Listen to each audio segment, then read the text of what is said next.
Oh my gosh, it's time for Ninja Steel. Super. It's time to end this stupid stuff. Ninja Steel. Super. Time to start this review and it's in all this stuff because it's the final episode somewhat. Ninja Steel. Super.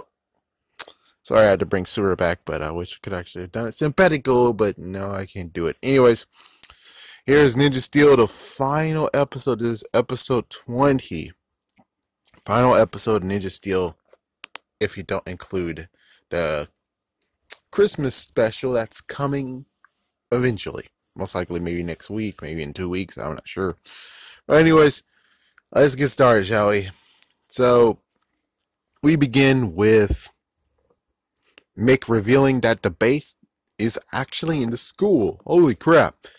So, the Rangers decide to split up. That means that Brody, Levi, and Preston go one way while Haley and Sarah go the other. One's going to try to save the prism, and the other ones are going to try to get Bodana from stop actually sending people on the ship. So anyways, Redbot was actually told to run as fast as you can with that freaking Ninja Steel, the Super Ninja Steel, but too late. Bam! The freaking door blasted open. Redbot got a little bit hurt, and Mick grabbed the Super Ninja Steel. Meanwhile, Bodana is transporting more humans. You got Sarah and Haley, they split up. They saw that Calvin, oh no, he's part of the ones who's getting beamed up now. So Haley, instead of thinking, oh, we need a good plan, she's like, oh, fuck this, that's my man, I gotta go save him. So she goes and she impersonates as if she was brainwashed. Sarah had no choice but to do it too, and they make it onto the ship. Meanwhile, the other team, Brody, Levi, and Preston, they go to the base. Odious is getting the Ninja Star. Yeah, she's actually getting a Ninja Star made, and sadly, Sarah had to be a dumbass because, well, what did they say? We're going to get the freaking damn Ninja Steel. We're trying to go get it. And what Sarah does? Oh, I don't know. You're supposed to be a smart dumbass. Smart, but she's a dumbass. She contacts the Rangers while they're actually hiding because for some dumbass reason, instead of thinking, is this a proper time to actually do it right now? I think it's not a good idea. Oh my gosh, I have a cell phone, and their cell phones are on silent as well. Maybe I should text instead of actually communicate with them. So no, she used the Ninja Com, and guess what? Odious heard that shit. They blast the freaking place where they are hiding, which was in the fan, kind of the duct, and Odious goes away with the prism.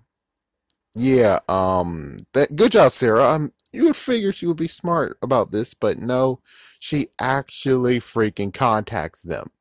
And that actually gave them a heads up that, oh, someone's here, we gotta get the fuck out of here, the Rangers are here. So it's like, yeah, good job, man. They could have actually had a bit of surprise, you know?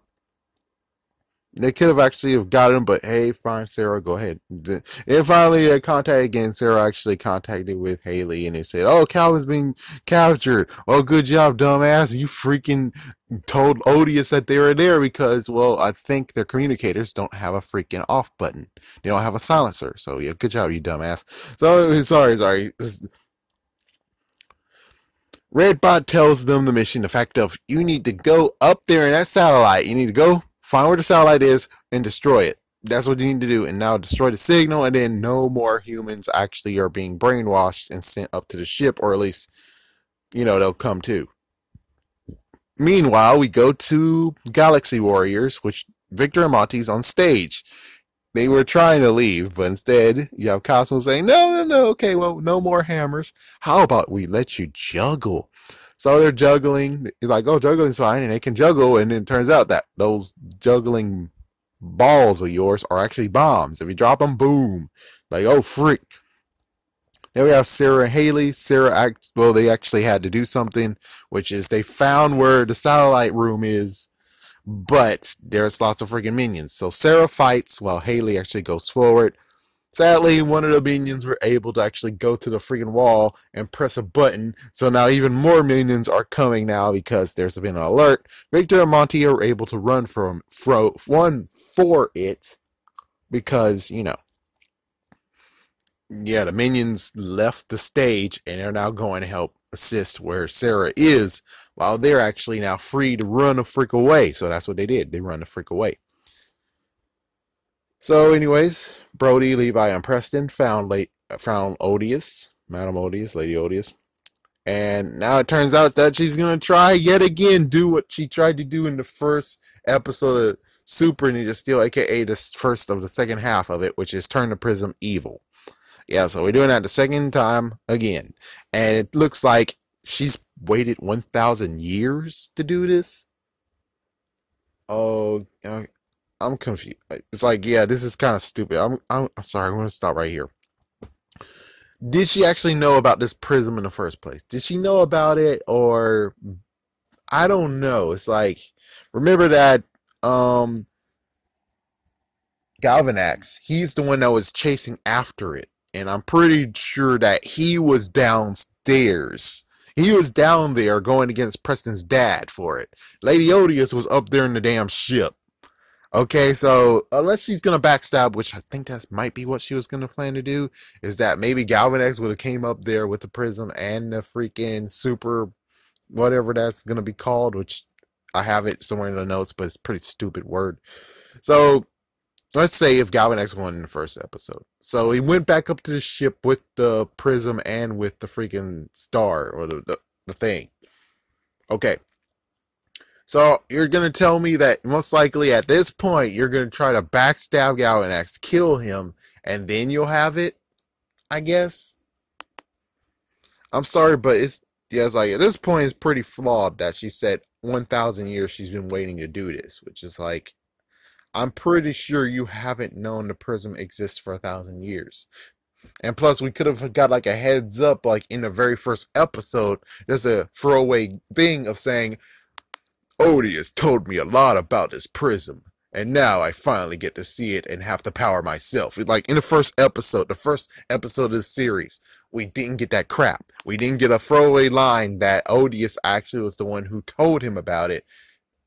Instead, I think more than anything, Galvanax was going after it. He told Odious about it, and that's how she knows. So, and was he actually going after it for 1,000 years too? I'm not sure. That's one thing that's like, oh, you give us flashbacks in this freaking episode that's not needed, but, well, actually, no, they did, but they didn't actually give us the intel we needed to actually give us the good flashback of, oh, so she did wait 1,000 years. Oh, she did know before Galvanax. I don't freaking damn know. Let's continue on. Anyways, Super Nexus, Super Star, Power Star? I don't know it. And then we get a flashback, and then it turns out that their dad, it's like, oh, great. So you got the actor who plays as the dad to be in the last 2 episodes, but not last 3, not last 4. I mean, the one where Levi turned to a kid. I know I'm going to continue on saying this, but the one where Levi turned to a kid again, pretty sure that one needs him the most. Then, yeah, it's like, if you're going to choose anything, have him for this last episode, okay. The episode before that, he is not needed. He didn't need to drive them to freaking school. He was not needed at all. Heck, technically what should have happened was that Levi and Brody would be driving in style in a freaking damn limo, dropping him off at school. Okay? That makes much more sense. I don't know.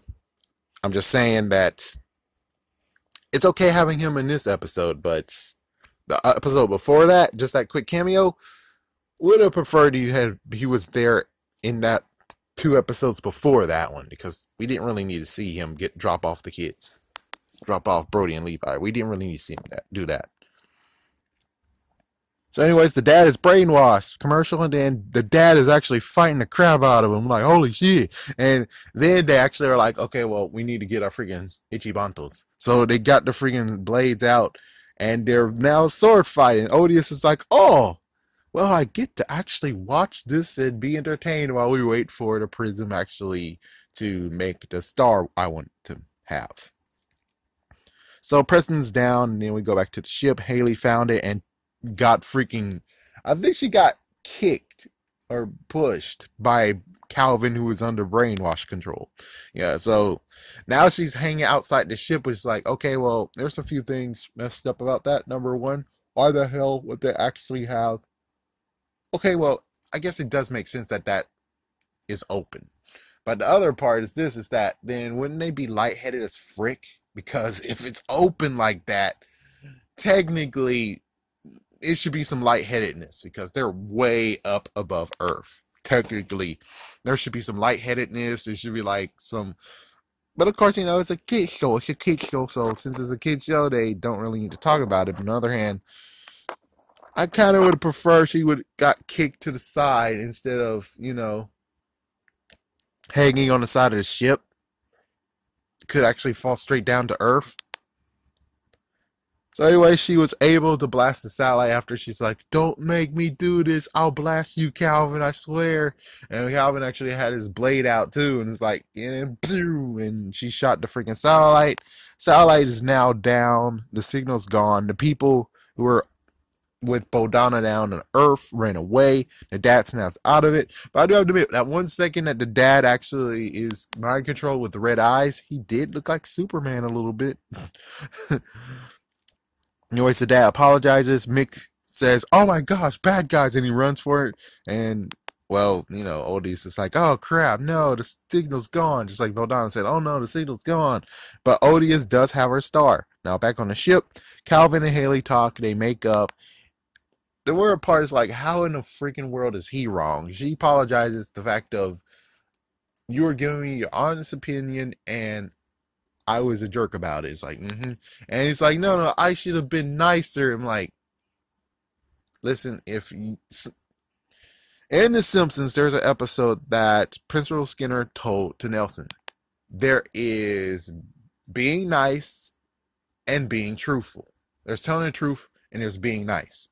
She wanted your honest opinion. Technically, that means that you just was going to say, "Oh yeah, I should have fucking lied." No, that's not your character, right? Because she said that the nicest part about you is you being honest. It's like, how exactly do you want him to, how exactly are you going to, let's continue on. So anyway, Sarah actually now has been beaten down. She's now just got knocked down, and well, people who are on the ship that's not brainwashed anymore just took their advantage and actually beat the crap out of the robots themselves. So the minions were getting beaten the frig up by the civilians. And they're like, "Throw them in the laundry suits." It's like, yeah, that sucks for him.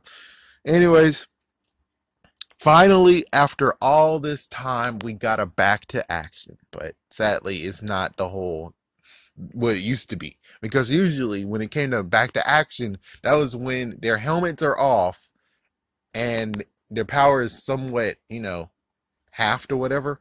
And they put the freaking helmet back on when they say back to action, and they're back in power. It's like, what the, they finally get to say it, but they don't actually say it the way it should have been said or should have been used. Anyways, Victor Amonte finds, well, Haley, Sarah, and Calvin.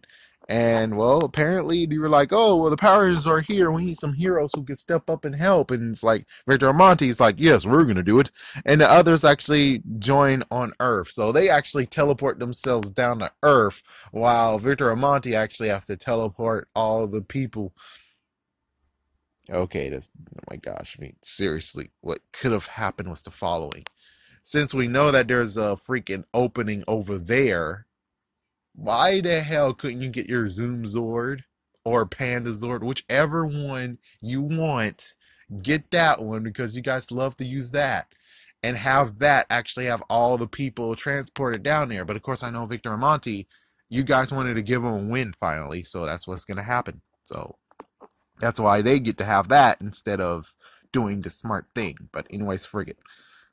The other people joined on Earth. Yeah, the others joined on Earth. Dad and Mick. Yeah, they both ditched out of there. Like, "Oh, we don't need you." And it's like, seriously, guys? Seriously? And I was trying to think and be like,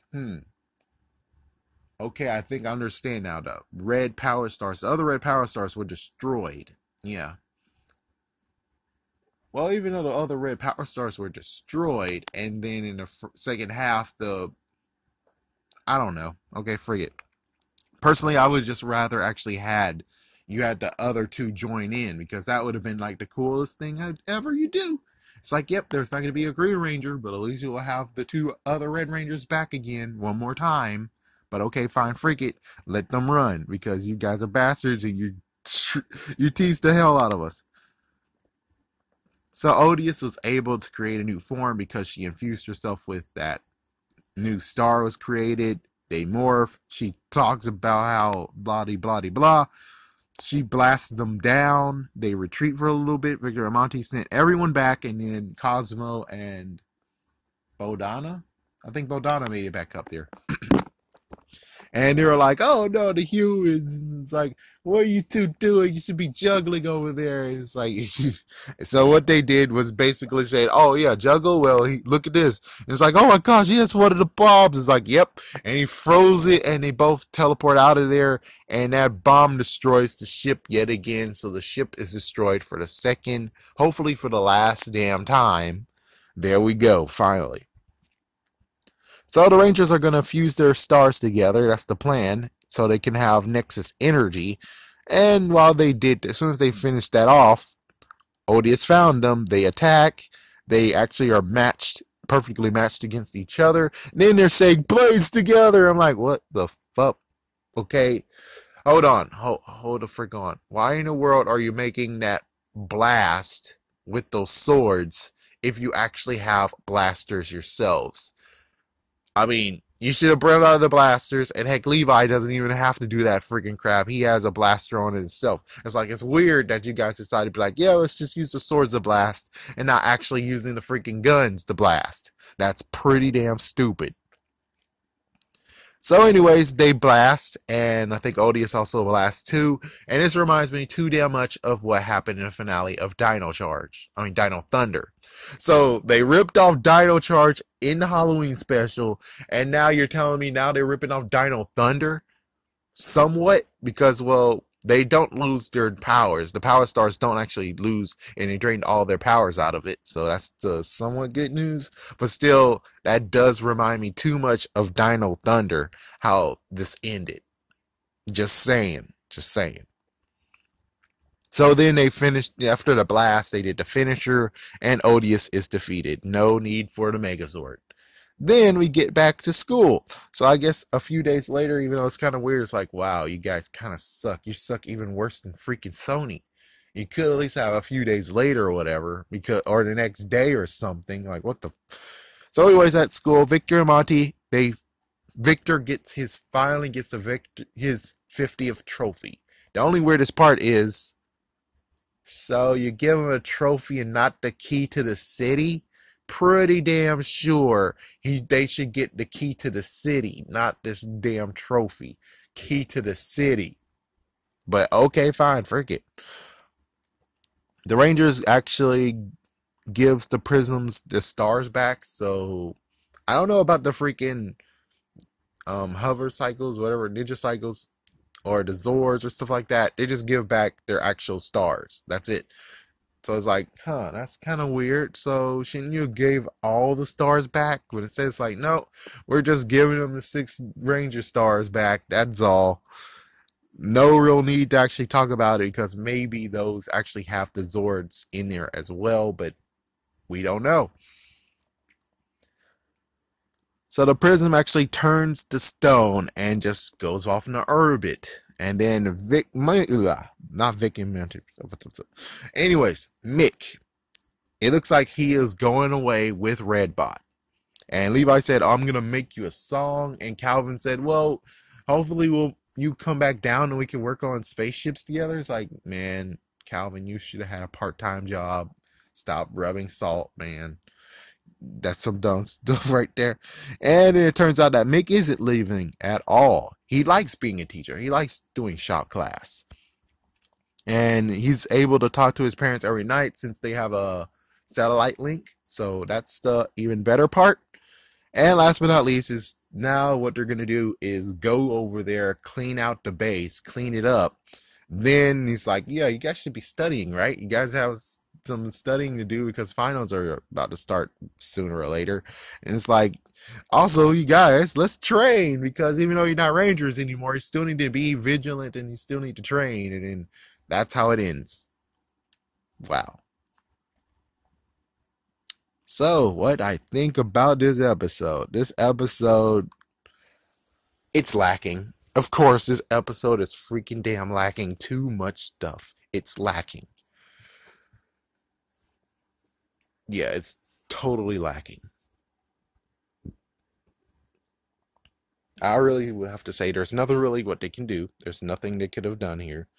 The writing period was just bad. I mean, and if they would have went the way that I talked about in the previous episode review, that would be something interesting where then they actually have to do some extra stuff because, well, you have many freaking people. Actually, no, I think they were able to stop them before the people actually would have gotten, exposed to the borscht, or, maybe even have like some kind of serum that they were going to give all the people that would give them powers and stuff. So that might have happened. Maybe they would have stopped them beforehand. And then you have like maybe a few that has abilities. I'm not sure. As for Victor and Monty, how would it went if they did this other thing of where they would have had the business? I guess the business would have gone belly up where they could finally have been like, oh, well, they want their money back and crap and bloody, bloody, blah. It's like, yeah, something like that where it's like they got fired or something, or they'd still have their money, but their freaking business is out of business. Kind of like what happened with Bulk and Skull. Bulk and Skull, when it came to Power Rangers, really are. They actually grew out of that. They stopped doing it. So it could have just been the fact of where the monsters have been defeated and they stopped doing it. They could actually maybe had a gag of where the monsters came down, they don't watch TV, I get. Well, actually, no, they would have been upstairs. So that would have been the funny part of where they might have actually had their own repellent, and maybe they would have been like to the point of where they're like, okay, well, we have smoke ball repellents, and then they used the repellent on all the monsters in the crowd, and all of them were like, and they all just flee out of the freaking place because, well, they didn't do it. And that means that, oh crap, because it's being beamed worldwide. It's like if it's being worldwide, and let's say the signal, no, the signal would have broken. That means that no one would have got to see it. But let's just say it's before the signal broke. That means that, holy frick, they just got footage that all those monsters in there got exposed to the repellent, meaning that it works. It works very, very well, meaning that, well, even though there's not going to be any monsters anymore, lots of people can stock up being like, yeah, we want to keep that just in case they return, just in case a monster is back. And it would have been cool that maybe like Bodana, for instance, they're like, oh my god, monster, and then there's a few of them are like, we got this, and they spray a Bodala, like, oh, what the hell, it's like, yay, it works, oh my gosh, it really actually works. It's like, just the funny part of where it's like, it's like, my gosh, wow. But in the end, this series, I guess I should keep it to myself and do it later, but I'm just gonna do it now just because I don't think I'm gonna have a extra one I'm gonna do. This series was actually poorly written, very, very poorly written. It was bad. The cat lady and her friend totally suck, and it's sad to hear that when it comes to Beast Morphers, they're gonna keep those two. Really, you're gonna keep those two? Seriously. Jude and Lynn had nothing to do except for like a few episodes of this series of Ninja Steel. Everything that we saw that was totally horrible was those two. Jude Lynn was working on Beast Morphers.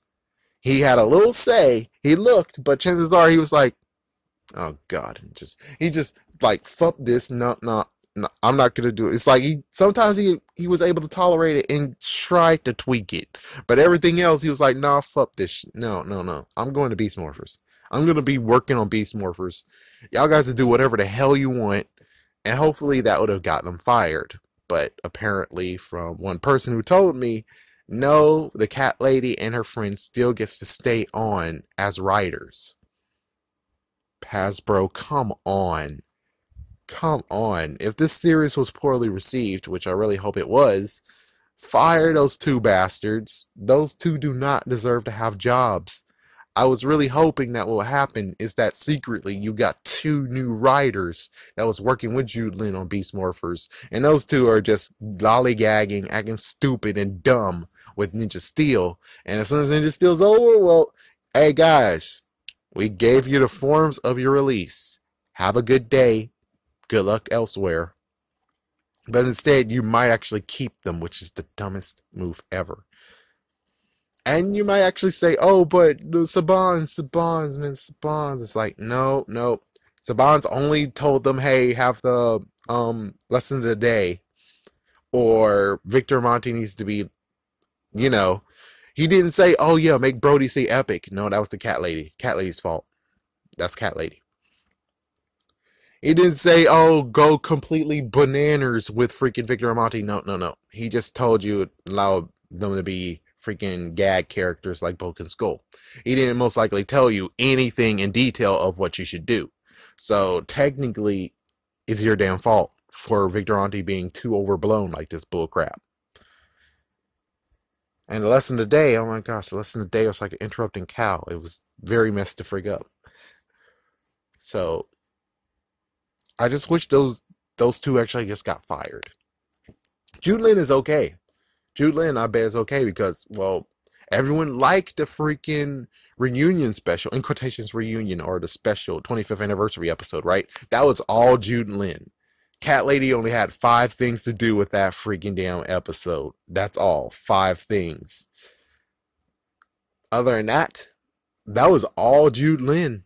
I'm pretty sure that whole entire episode was all Jude Lin. Jude Lin know how to do shit.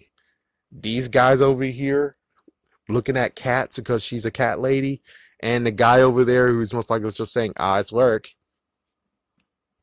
They don't know how to do crap, man. They don't know how to do anything. You might actually say, oh yeah, but Saban's is like, no, no. Just because Saban said this and Saban say that. Look at My Over Power Rangers.